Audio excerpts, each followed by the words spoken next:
You may be wondering what a jigsaw is in your classes. Like, how does that work? Are we doing a puzzle? Kind of. So, in my online classes this semester, one of the things we're trying out is to do what is called a jigsaw. It has nothing to do with that scary movie, so don't worry about that. So basically, a jigsaw in a classroom is where we take a larger piece of work and we break it up into smaller groups. Elliot Aronson has done a lot of research with this in terms of teaching. He is a prominent social psychologist. And so basically for these assignments, what you're going to do is there is a reading, a primary source, which is a article written by some authors or one who have done a research study, and they are now presenting their findings in the form of a paper. And so I have provided for classes that have just one jigsaw, I have provided the article for you. For classes that have two jigsaws, the first jigsaw, the small jigsaw, will have the article provided for you. The second jigsaw will require your group to find the article yourselves. And so you will be assigned to smaller groups. You will find those groups through the People tab on Canvas. And then, so if you're in a class that just has one jigsaw, it'll just say Jigsaw Groups. You click on that and it'll show you what group you're in. And then you will click on your group and it will bring you a page specifically for your group. And you can start a discussion with your group members about the assignment. Okay.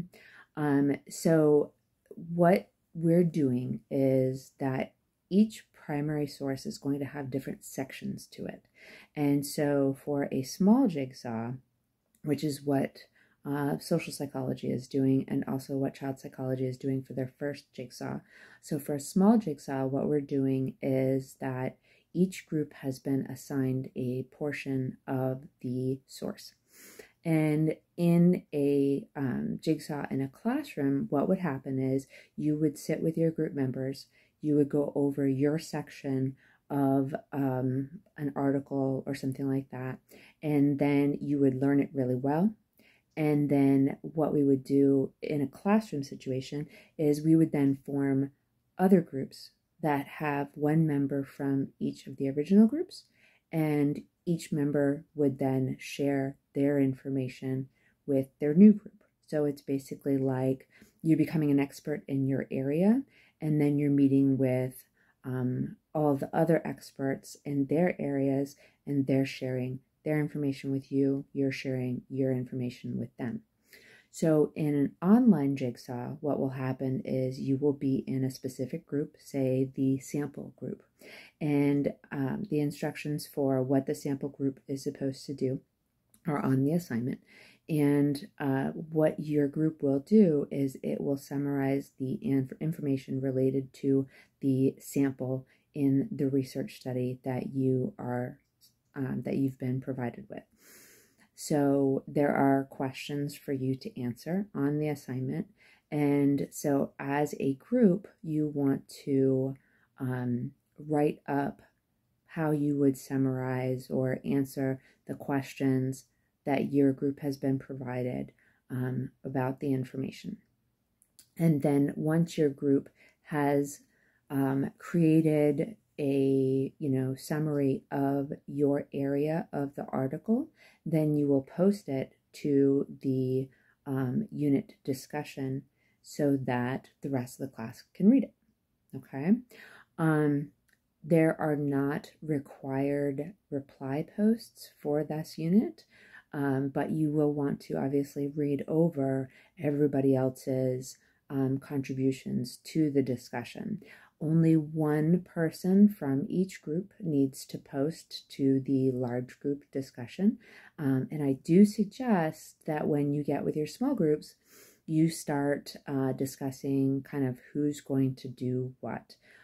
It's best to break the assignment or your group's assignment down into pieces and to have people specifically do specific things. There is an example on the discussion that you can see, and I kind of tell you, you know, these people are in a group, this is how they broke it up.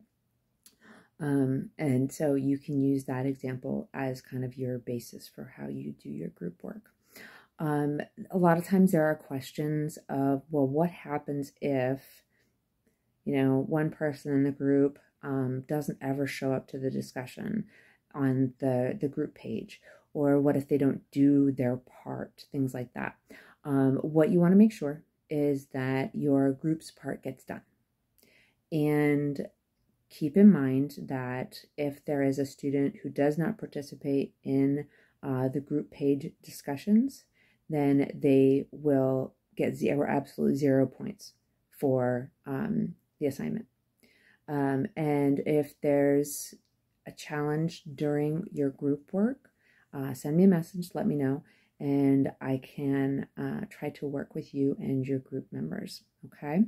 So I know you're probably going to have questions about this, so I want you to send me those questions because, as I said, this is the first time I'm doing this. I'm sure that there's things that I didn't remember to include in the instructions that would make it easier for y'all to understand what exactly you're doing. And so, like I said, send me those questions and I can answer them for you. Thanks.